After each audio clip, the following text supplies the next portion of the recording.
সব কৃষককে পর্যায়ক্রমে কার্ডের আওতায় আনার ঘোষণা দিয়েছেন প্রধানমন্ত্রী তারেক রহমান। টাঙ্গাইলে কৃষক কার্ড বিতরণ কার্যক্রম উদ্বোধন শেষে জেলার পৌর উদ্যানে কৃষি মেলা পরিদর্শনের সময় কৃষি উন্নয়নে গণমাধ্যম ব্যক্তিত্ব শায়েক সিরাজকে দেয়া বিশেষ সাক্ষাৎকারে তিনি বলেছেন, কৃষি ও কৃষকের উন্নয়নে সবকিছু করা হবে।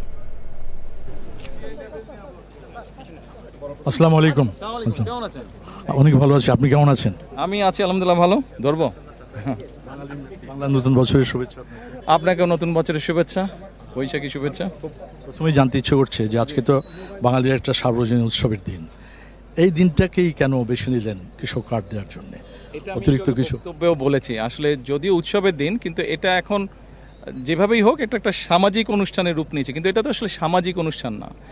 বৈশাখটা তো এটা ওতপ্রোতভাবে কৃষির সাথে সম্পর্কিত। কৃষকরা বা আমাদের দেশগ্রামে যারা ব্যবসায়ী ছিল তারা সেই সময় কৃষির সাথে রিলেটেড যারা ব্যবসা ছিল তারা সেই সময় নতুন হাল খাতাটা খুলতো ফসলি, হ্যাঁ, সেটা তাদের কি অবস্থা হলো না হলো, খাজনার বিষয়ে সব কিছু। তো সেই জন্যই যেহেতু বৈশাখটা আসলে কৃষির সাথে সম্পর্কিত, সেই জন্যই আজকের দিনটাকে বেছে নিয়েছি। আপনি যুক্ত করলেন বলতে পারেন। আচ্ছা, আপনারা বলছেন যে আগামী 4 বছরের ভিতরে সারা দেশের কৃষককে এই কার্ডটা চেষ্টা করবো আমরা আসলে আমাদের গভর্নমেন্টের কাছে যেই হিসাব আছে, আপনার ভূমিহীন বলুন, প্রান্তিক বলুন, ক্ষুদ্র বলুন, মাঝারি বলুন, বৃহৎ কৃষক বলুন, সব মিলে অ্যাবাউট 2,75,00,000 মতন এনলিস্টেড কৃষক আছে। তো আমরা পরিবার না, কৃষক সংখ্যা, কৃষক তো অবশ্যই তার একটা পরিবার তো আছে। তো প্রথমে আমরা ভূমিহীন, প্রান্তিক এবং ক্ষুদ্র কৃষককে টার্গেট করছি। তাদের কাছে আমরা ধীরে ধীরে পৌঁছাবো, গ্র্যাজুয়ালি আমরা অন্যদের কাছে পৌঁছাবো, সময় লাগবে তো একটু। যেমন এই যে আজকে 22,000-এর মতন কৃষককে আমরা রিচ করেছি 11টা উপজেলায়। এখানেই প্রায় 8 কোটি টাকা সরকারের ট্রেজারি থেকে 8 কোটি টাকা যাচ্ছে। তো স্বাভাবিকভাবেই আপনার ধরেন এই মধ্যপ্রাচ্যের ইস্যুটা আসাতে একটু তো প্রেশার পড়েছে, আমাদেরকে 2,000 কোটি টাকারও বেশি তেল এর মধ্যে কিনতে হয়েছে। তা না হলে হয়তো আমরা এটার সংখ্যা আরেকটু বাড়াতে পারতাম। তো সেই জন্য গ্র্যাজুয়ালি ইনশাল্লাহ যাবো। এই যে টাকার প্রশ্ন আপনি তুললেন, তা আমি বলি যে আমরা 36,000 কোটি টাকা আমরা ব্যয় করি সারের ভর্তুকি এবং অন্যান্য ইস্যু। তারপর তো আমাদের সামাজিক নিরাপত্তার একটা জায়গা আছে, তারপর এখানে বাড়তি খরচ।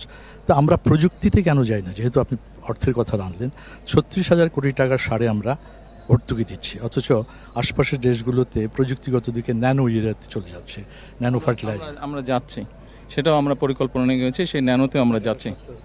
জি জি, কারণ এই টাকাটা বিভিন্নভাবে ওয়েস্ট হয়।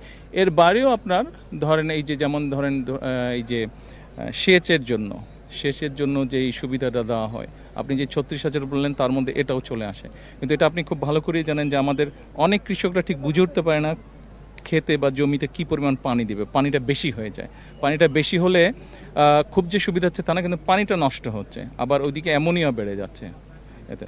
তো এই জিনিসগুলাই সব কিছু ধীরে ধীরে ধীরে ধীরে আমরা করতে চাইছি, এগুলোকে অ্যাড্রেস করতে চাইছি। যেটা আপনার বললেন ন্যানোর যেটা বললেন, ওটা তো আমরা যাচ্ছি, এর মধ্যেই আমাদের আলাপ হয়েছে।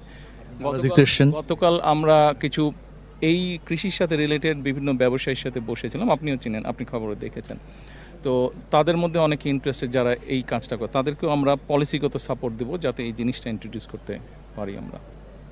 আমি এই মুহূর্তে খুব স্মৃতিকাতর হচ্ছে একটি বিষয়। আজ থেকে 40 বছর আগে অগাস্টে কোনো এক সময় 1994 সালে প্রয়াত প্রধানমন্ত্রী বেগম খালেদা জিয়ার সাথে আমি এরকম একটা ওয়াকিং ইন্টারভিউ করেছিলাম মৎস্য মেলাতে খুলনায়। সেখানে তার কাছে আমার একটা প্রশ্ন ছিল, কৃষক ঋণ পায় না, এখনো পর্যন্ত সেই চিত্রটা এখনও আছে। 80% কৃষক ঋণের জন্য মহাজনের কাছে যেতে হয়, এনজিওর কাছে যেতে হয়, আত্মীয় স্বজনের কাছে। আপনি ঋণ ব্যবস্থাটা আর কত ত্বরান্বিত করতে পারবেন? ইতিমধ্যে আপনি 10,000 টাকা করে ঋণ মকুফ করেছেন। আমরা 10,000 টাকা যেটা কৃষি ঋণ ছিল 25শে ফেব্রুয়ারি পর্যন্ত, আমরা সরকার গঠন করার পরে প্রথম সভাতে ক্যাবিনেট মিটিংয়ে আমরা, এটা আমাদের কমিটমেন্ট ছিল, পলিটিক্যাল কমিটমেন্ট, আমরা প্রথমেই 10,000 টাকা পর্যন্ত যাদের কৃষি ঋণ ছিল সুদ সহ 25শে ফেব্রুয়ারি পর্যন্ত সেটা আমরা মকুফ করেছি। এতে প্রায় 12 লক্ষের মতন কৃষক উপকৃত হয়েছে।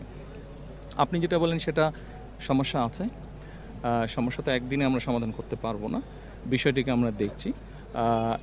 এবং এই কৃষক কার্ড যেটা আমরা দিয়েছি এটা কিন্তু তারই একটা অংশ।